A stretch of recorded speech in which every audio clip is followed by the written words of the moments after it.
I met um, a gal by the name of Mara, and she's in recovery. We had a thing, and she talked about how she works with the foster kids because she was a foster kid. So she said, can you come on Christmas Day? And we have this thing where we go to this foster home it's called the Christmas Box House, and it's on about 33rd South, 2nd West in Salt Lake City. And just, come and hang out on Christmas Day, and we're going to feed the kids food and that sort of thing. So I said, sure, I can do that. And we went, and that was probably the most significant from all of these stories, right?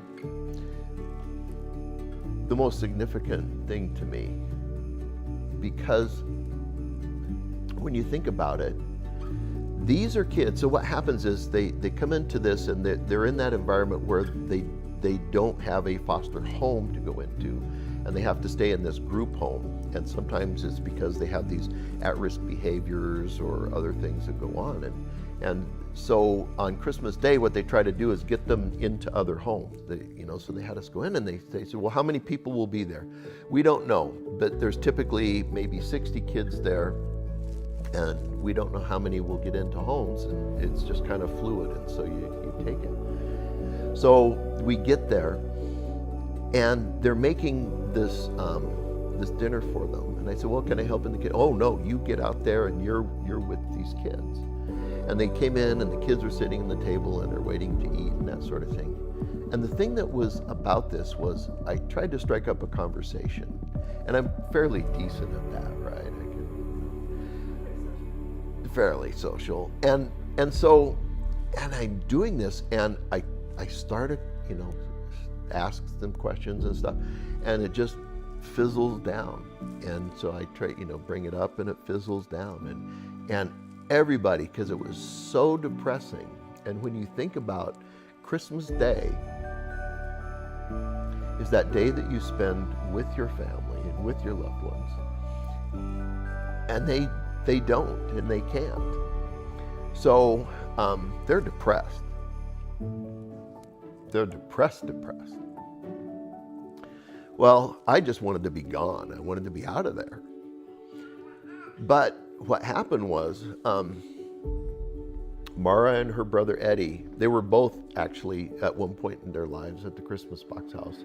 So they kind of knew that, and they knew the dynamic, and so they hang in there and continue to do that. So we had the dinner and that sort of thing, and gradually the mood started to change. So as we're going around, what happened was I collected that year 750 teddy bears and stuffed animals, and these have gone to refugees, they've gone to underprivileged kids in schools, they've gone to homeless, and that sort of thing. And so I had these 2 great big bags of teddy bears and stuffed animals.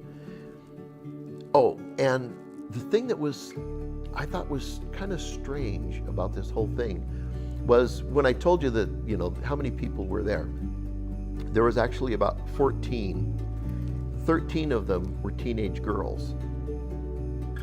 And I thought that was kind of strange. There was one boy that was about 10, but the rest were these teenage girls. And I said, I just thought it was a little strange, and I didn't know. So anyway, we started, and I said, look, I've done this with the refugee kids. And what I do is I tell them, I say, I'm Santa Claus, and I travel all around the world. And these teddy bears and these stuffed animals that I bring to you, they come from all over the world, and they're scared, they're lonely, and they need a friend. Can you be that friend? Will you do that for me? And, they respond, yeah, okay. And I say, okay, here it is. Show me how you can hug it. Show me how you can love it. And so, we do that, and I send them off with that teddy bear. And it's actually, I've done that with the refugee kids and that sort of thing. And it just, it kind of works. for them. And I said, I know that you're a little older than that, but but I want to tell you that same thing. So these teenage girls were going through, and I open up the bag, and because they're all kind of personalized, right? And they pull out, this is, I like this one, and some of them, they go through and they look at them all, and they're all kind of excited, right? And they pull out the ones that they want. So this one girl, about 2 or 3 in, and she goes, can I have another one? Can I have an extra one? And I said, sure, that's no problem. I got plenty. I'm Santa. But what do you need it for? And she said, well, I want it for my baby. I said, your baby? Yeah, my baby. It's in the nursery. And then it clicked, right? These girls that were there on Christmas Day were teenage moms, and they had their babies in the nursery that was in a connected building that was in this complex. And it just hit me, that wow. And not to get too religious or anything, but you start thinking, well, Mary, the mother of Jesus, was a teenage girl, apparently, when she had Jesus.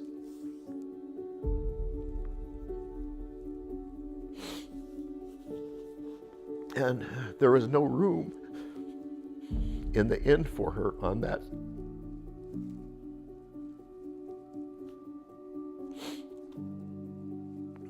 day.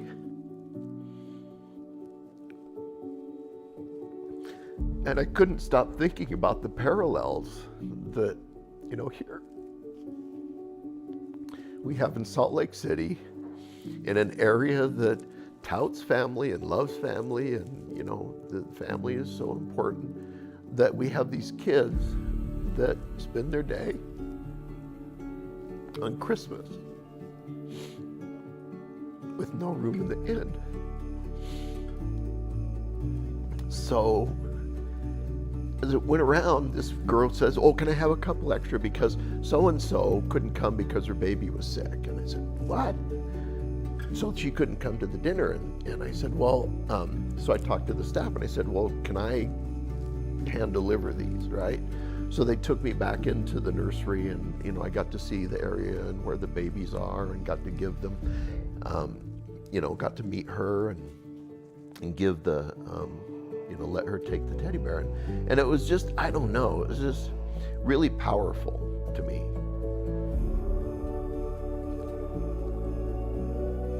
Because of that connection and the ability. And then, so we gathered back and we were going around, and we said, okay, say one thing that you're grateful for. And we went around, and I said, whatever.